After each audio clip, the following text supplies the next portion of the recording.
Hey everyone, this is Lisa Allen and welcome back to day 2 of my Thesis 2.0 tutorial series. In this video, I'm going to teach you how to add a secondary navigation menu to your Thesis 2.0 layout. So you can see here the layout that we're looking at. We've got the body and then the body container. This is normally the width of the content that you see on the screen, including the sidebars. Also inside the container, we have the header, which contains your header image and any header text and site slogan. And then below that, I've also got the nav menu set up. Now, suppose you want to have a secondary nav menu that appears underneath the first one. Well, this actually turns out to be really easy to do with Thesis 2.0. So let's get started and I'll show you exactly how to do it. Now, over here on the right hand side, you can see that we've got a bunch of boxes. And down here, you've got the Add Boxes dialog, and you can choose the type of box to add. And you can recognize that there's a lot of the same components that we see up on the screen are available in the Add Boxes dialog. So for this one, we're going to choose WP Nav Menu, and then we need to give it a box name, and the box name will appear on the layout so we can tell which one is which. And so I'm just going to call mine Second Nav Menu so I can distinguish it from the first one, and then click Add Box. And then you see we get this box here, and it has some options, and you can change the HTML class and the HTML ID of the div that will contain the menu, and you can also choose which menu to display.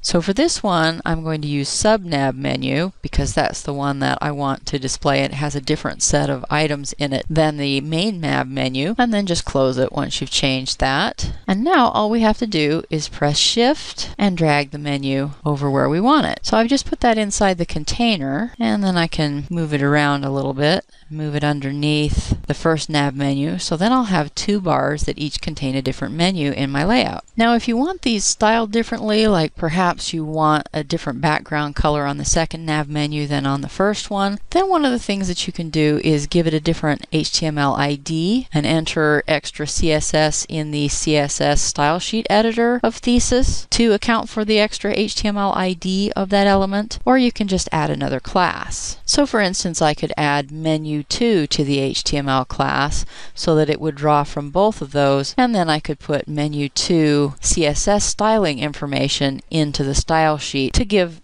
things that are both menu and menu2 a different background color. And once you've done that, then you just click on Save Template. And now let's go over to our blog and refresh it. And you can see that I've got the sub-menu down here. And of course, as I mentioned, if you wanted to style it differently so that the menus look different, then that would be something that you could also do in the CSS editor of Thesis. So there's one other thing that I mentioned in the videos yesterday, and that is that we have different templates. So you see that we've got Home, which is one template that I just worked on.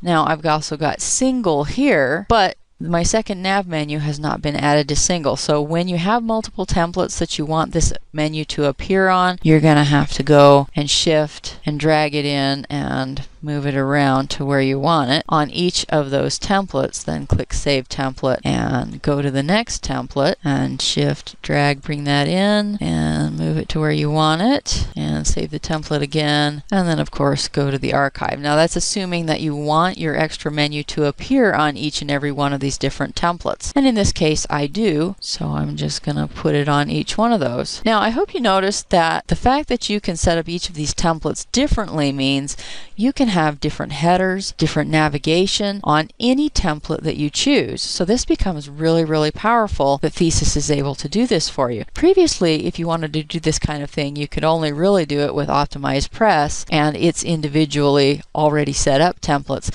But Thesis 2 gives you the ability to completely redo a template from scratch and have only the elements that you want on it and nothing more and nothing less. And of course, any page or post that you choose, you can choose one of the custom templates that you've created to use on that particular page or post. So it is really flexible.